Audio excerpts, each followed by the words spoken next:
कैसे हो दोस्तों। आज हम इस वीडियो में देखेंगे कि जो नवोदय विद्यालय समिति में कंप्यूटर ऑपरेटर की वैकेंसी निकली है, तो उसमें कंप्यूटर ऑपरेटर का क्या काम करना पड़ता है और इनकी सैलरी कितनी मिलती है, छुट्टी कितनी मिलती है, प्रमोशन होता है या नहीं, ये सारी बातें डिटेल से देखेंगे। तो चलिए सबसे पहले देख लेते हैं कि उनको क्या काम करना पड़ता है। तो दोस्तों बता दूं कि जो कंप्यूटर ऑपरेटर होते हैं वो जेएनवी में पोस्टिंग होती है इनकी, एंड जेएनवी में पोस्टिंग नहीं होती है, सॉरी। इनको पोस्टिंग होती है हेडक्वार्टर में एंड रीजनल ऑफिस में होती है। तो हेडक्वार्टर में पोस्टिंग होती है रीजनल ऑफिस में, तो इनको मुख्य वहाँ काम करना होता है कि जैसे गूगल सीट का लिंक क्रिएट करना होता है और जितने भी जेएनवी होते हैं वहाँ शेयर करनी होती है। वहाँ से डेटा उस लिंक पे भरा जाता है, वो डेटा उनके पास कलेक्ट करके होना, मतलब कलेक्ट होता है वहाँ उनके पास, और उसको क्या बोलते हैं कि एक जगह कलेक्ट करके फिर उसको हेडक्वार्टर भेजनी होती है, ठीक है। और हेडक्वार्टर में जो कंप्यूटर ऑपरेटर होते हैं वो रीजनल ऑफिस से कलेक्ट करते हैं।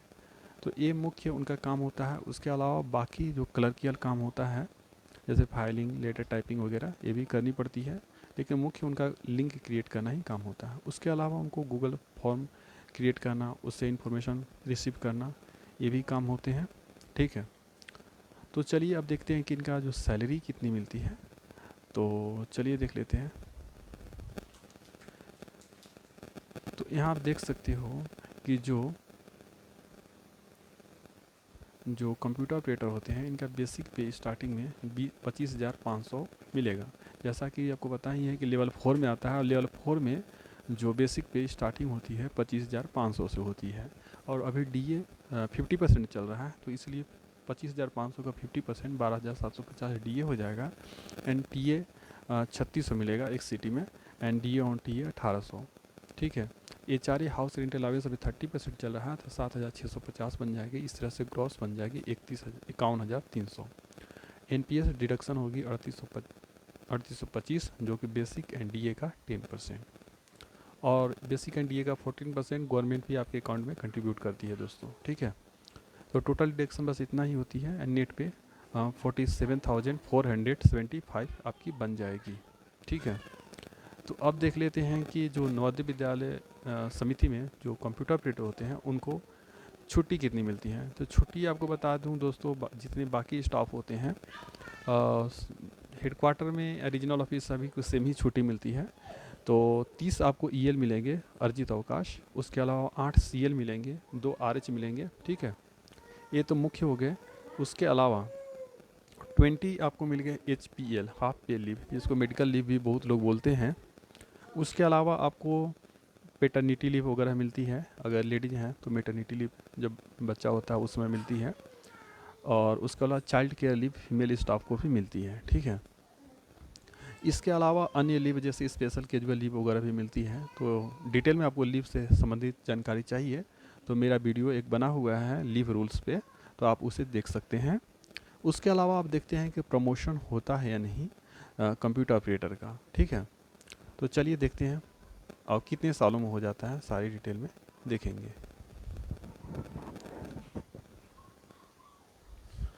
तो दोस्तों आप देख सकते हो 2022 में वैकेंसी आई थी, उसके बाद 2023 में भी आई थी। तो 2022 वाला देखते हैं, लेकिन 2022 में ज़्यादा वैकेंसी आई थी।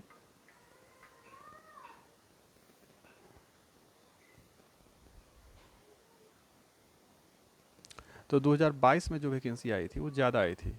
2023 में भी आई थी लेकिन वो थोड़ा कम आई थी, तो इसलिए मैं 2022 वाला ही बता रहा हूँ। तो 2022 में जो वैकेंसी आई थी ओएस के लिए, तो जो कंप्यूटर ऑपरेटर लेवल 4 में होते हैं तो उसके बाद आप ओएस के लिए एलिजिबल हो जाते हैं।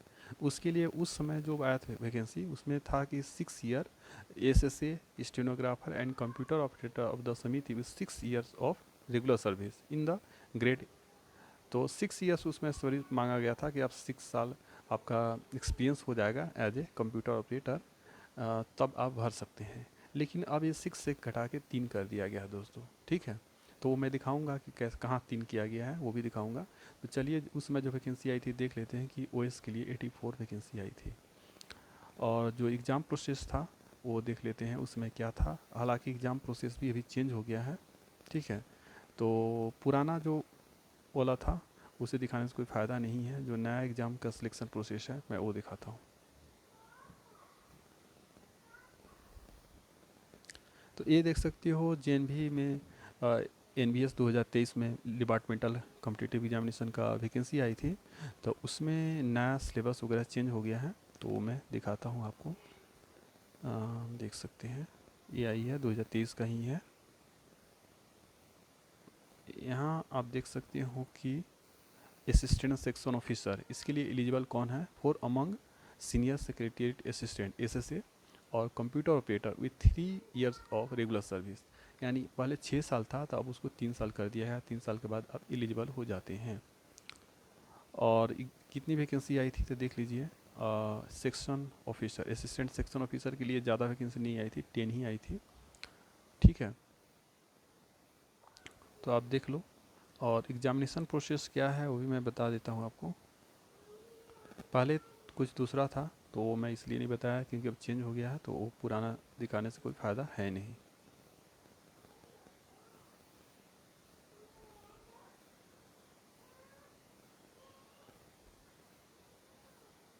चलिए आपको दिखा देता हूँ कि जो असिस्टेंट सेक्शन ऑफिसर के लिए आप एलिजिबल होंगे। आपका first promotion assistant section officer में होगा, उसके बाद सेक्शन ऑफिसर में होगा।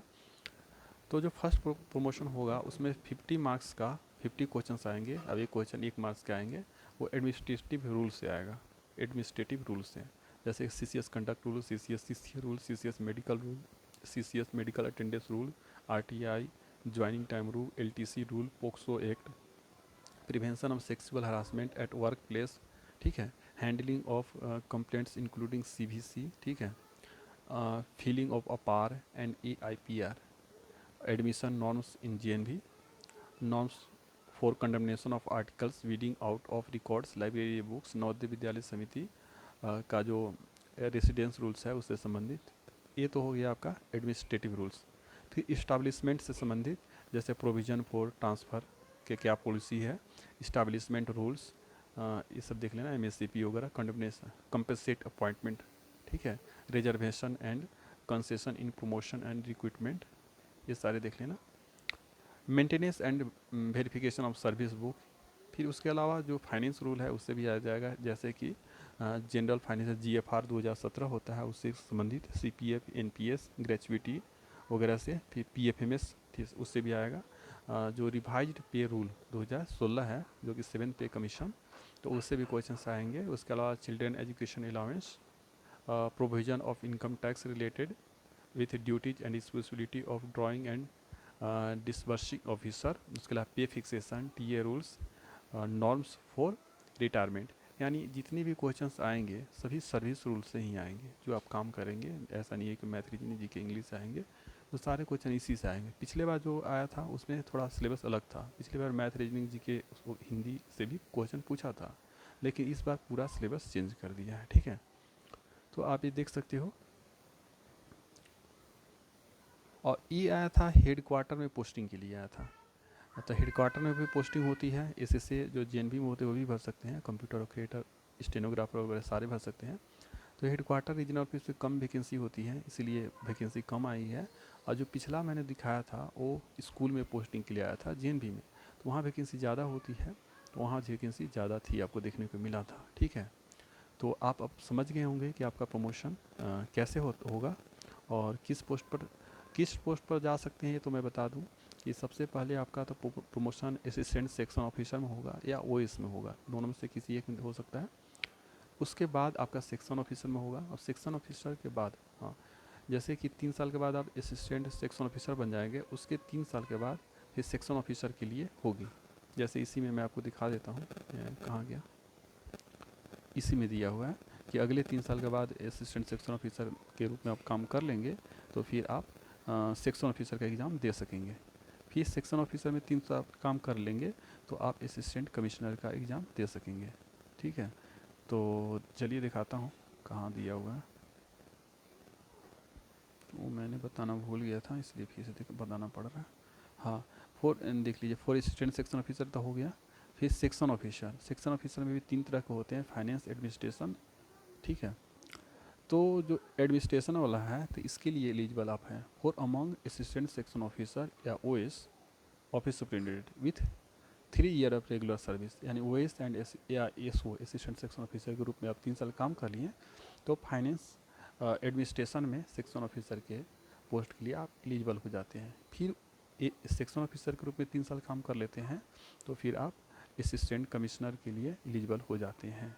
जैसा कि आप यहाँ देख सकते हैं असिस्टेंट कमिश्नर एडमिनिस्ट्रेशन, इसमें क्वालिफिकेशन मांगा है कि हैविंग ग्रेजुएट डिग्री। तो असिस्टेंट सेक्शन ऑफिसर के लिए जो अप्लाई कर रहे हैं वो तो ग्रेजुएट होंगे ही होंगे।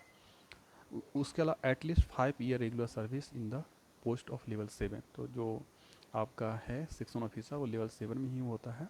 तो आपका 5 साल आप सेक्शन ऑफिसर के रूप में काम कर लेंगे तो आप असिस्टेंट कमिश्नर एडमिनिस्ट्रेशन के लिए आप एलिजिबल हो जाएंगे। ठीक है, तो आप ये देख सकते हो, तो आप असिस्टेंट कमिश्नर तक बन सकते हैं।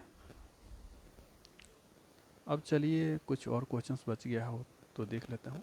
प्रमोशन वगैरह आप देख लेते हैं। क्वार्टर वगैरह के बारे में बता दूं कि क्वार्टर जो कंप्यूटर ऑपरेटर होते हैं उनको टाइप 3 क्वार्टर मिलता है। ठीक है, लेवल 4 से ऊपर वाले को टाइप 3 मिलते हैं। हाँ, उसके बाद प्रिंसिपल वगैरह को लेवल टाइप 4 मिलते हैं। ठीक है, तो वाइस प्रिंसिपल तक आपको मिलते हैं टाइप 3। तो आई होप आपके सारे डाउट्स क्लियर हो गए होंगे। अगर आपको वीडियो पसंद आया तो इसे लाइक करें, चैनल को सब्सक्राइब करें and share this video to your friends and relatives and comment करके बताना कि अगला वीडियो आपको कौन से टॉपिक पर चाहिए। Thank you friends.